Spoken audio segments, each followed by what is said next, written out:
साथियों, मूंग में 40 से 45 दिन पर क्या स्प्रे करना चाहिए, क्या स्प्रे नहीं करना चाहिए, कौन सा अगर स्प्रे ले रहे हैं तो हम कितनी मात्रा में ले रहे हैं, और पानी कब देना चाहिए मूंग में, दूसरा पानी तीसरा पानी। कई सारे किसान भाई कमेंट कर रहे हैं कि सर बताइए थोड़ा सा, तो इस वीडियो में हम इसी बारे में चर्चा करने वाले हैं।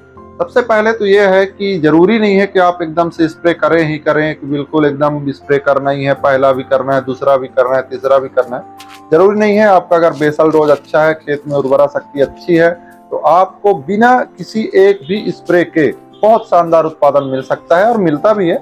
लेकिन अभी अब प्रचलन आ चुका है, चल चुका है, और इस समय क्या है, कीट भी बहुत ज्यादा लग रहे हैं, तो स्प्रे करना पड़ता ही है, चाहे आप कुछ भी कर लो, स्प्रे करना ही पड़ता है। तो वही चर्चा कर रहे वाले हैं कि 40 से 45 दिन का अगर मूंग हो रहा है तो फूल और फल की अवस्था भी आ गई है उसकी, और जब फूल और फल की अवस्था आ गई है, जब फूल आते हैं तो कई तरह की सफेद मक्खी, हरा मक्खी, जो मच्छर हैं और थ्रिप्स हैं, कुर्ती हैं, ये अटैक करते हैं आपके पौधों में, आपके फसलों में।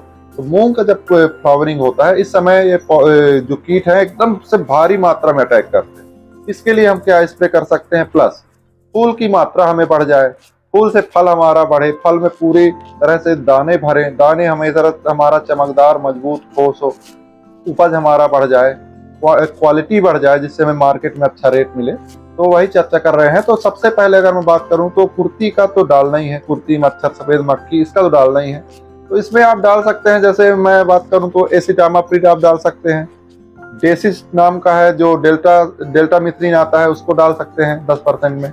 तो अगर एसिटामाप्रिड 20% डाल रहे हैं तो लगभग उसको 25 ग्राम ले लें, और डेल्टा मिथ्रिन डाल रहे हैं तो लगभग उसको 10 ml ले लें, इसको मिला लें, 05234 मिला लें, लगभग 80 ग्राम एक उसी टंकी में। और इसके साथ में एक बढ़िया सा टॉनिक ले लें, कोई सा भी हो, पीछे मेरे दिख रहे हैं, लेकिन आप एक विश्वसनीय ले लीजिए, जो भी है, गोदरेज डबल का हो गया, या बायोवीटा हो गया, सागर का हो गया, आपके इधर जो भी चल रहा है, विंसीबिन हो गया, आपके इधर जो भी चल रहा है, एक बढ़िया टॉनिक ले लीजिए। उसके साथ में अगर आप डालना चाहें थोड़ा सा बोरान भी डाल सकते हैं, लगभग 10 ग्राम के आसपास प्रति टंकी। 10 ग्राम से ज्यादा ना करें, क्योंकि गर्मी है तो आपका पौधा थोड़ा सा नुकसान देखने को मिल सकता है। तो अगर इतना डाल रहे हैं, बहुत शानदार आपको रिजल्ट देखने को मिलेगा, बढ़िया शानदार रिजल्ट के साथ साथ उत्पादन भी देखने को मिलेगा, क्वालिटी भी आ जाएगी आपके मूंग में, और आपका मार्केट मूल्य भी बढ़ जाएगा, आपको प्रॉफिट अच्छा देखने को मिलेगा। तो अब बात कर रहे हैं पानी की। पानी आपको अपने सुविधा अनुसार देना है। आपके मिट्टी में पानी की जो नमी है वो कैसा है, आपके पौधों को पानी की आवश्यकता है वो, तो उसके ऊपर आप पानी दीजिए। आपके खेत में 2 पानी में अगर मूंग पक जा रहा है 2 पानी दे सकते हैं, 3 पानी में पक जा रहा है 3 पानी दे सकते हैं। अब मेन मुद्दा ये रहता है कि पानी कितने समय दें। जैसे कोई मतलब किसान भाई क्या करते हैं, एकदम फूल आ रहा है, एकदम से बढ़िया फूल आ गया, उसी समय पानी दे दिए, भर गया खेत, तो आपका पौधा थोड़ा सा कमजोर हो जाएगा, फूल की मात्रा थोड़ी सी गिर जाएगी, आपका थोड़ा सा नुकसान हो सकता है। जैसे आपको पानी कब देना है, जैसे आपको फूल की अवस्था आने वाली हो, हल्का फुल्का फूल आपको दिखने लग गए हैं, उससे जस्ट पहले आप पानी दे दीजिए। तो वह पानी क्या करेगा, जैसे फूल आएंगे तो वह पानी पूरा मिट्टी सोख लेगी और नमी आ जाएगी आपके मिट्टी में, सिर्फ मॉइस्चर रहेगा। उस मॉइस्चर का उपयोग करके पौधा अच्छे से ग्रोथ करेगा और अच्छा फूल आएगा। तो जब फ्लावरिंग अपने चरम सीमा पर हो, उस समय पानी देने से बचें, उसके पहले दें और उसके बाद दें, तो आपको बेहतर रिजल्ट देखने को मिल सकता है। और पानी की आपको आवश्यकता अनुसार ही देना है, या नहीं कि अब 4 पानी लगेगा, 5 पानी लगेगा, 2 पानी में हो जाता है। पहला पानी अगर पलेवा दे दिए हैं तो 20-22 दिन में लगेगा, दूसरा पानी 40-45 दिन में मूंग आपका पक करके तैयार।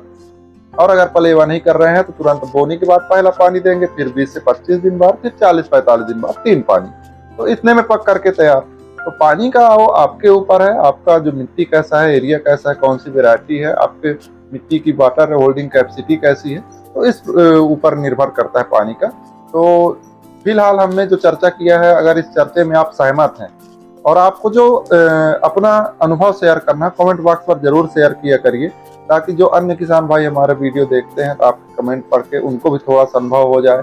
ये भी बता दीजिए कि आप कहाँ से हैं, कौन सी वैरायटी खेती कर रहे हैं, आपको पिछले वर्ष क्या अनुमान था, उपज मिला, क्या आपको अनुभव देखने को मिला, आप शेयर कर सकते हैं। अन्य किसान भाई आपको कमेंट को पढ़ करके सीख सकते हैं। बस यही एक निवेदन है। बाकी मिलते हैं अगली वीडियो में एक नई जानकारी के साथ, तब तक के लिए धन्यवाद।